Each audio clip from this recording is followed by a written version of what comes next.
भारतीय दंड व्यवस्था में मृत्युदंड केवल एक सजा नहीं, बल्कि न्याय और मानवीय संवेदनाओं के बीच सबसे कठिन संतुलन का प्रश्न है।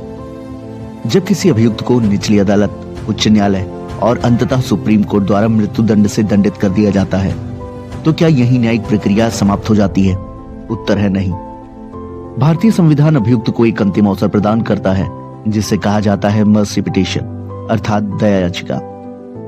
संविधान का अनुच्छेद 72 राष्ट्रपति को और अनुच्छेद 161 राज्यपाल को क्षमादान, दंड में परिवर्तन या दंड माफी की विशेष शक्ति प्रदान करता है। परंतु एक महत्वपूर्ण प्रश्न ये उठता है, क्या हर मृत्युदंड के बाद मर्सी पिटीशन दायर करना अनिवार्य है?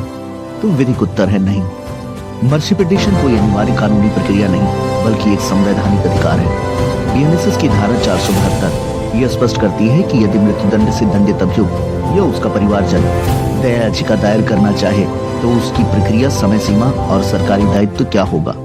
लेकिन कानून कहीं भी यह नहीं कहता कि दया याचिका दायर करना अनिवार्य ही होगा। फिर भी न्यायिक दृष्टिकोण ये मानता है कि दया याचिका मृत्युदंड प्रणाली में अंतिम मानवीय सुरक्षा कवच है। ये वो चरण है जहाँ पे न्यायालय नहीं, बल्कि कार्यपालिका कानून से परे मानवीय आधार पर विचार करती है।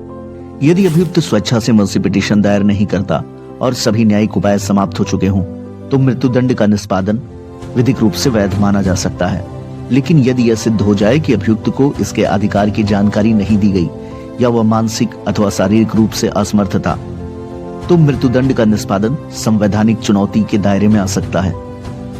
इसीलिए कानून भले ही मर्सी पिटीशन को अनिवार्य न बनाता हो, पर न्याय, संविधान और मानवीय गरिमा की दृष्टि से इसे नजरअंदाज करना कभी भी सरल निर्णय नहीं होता।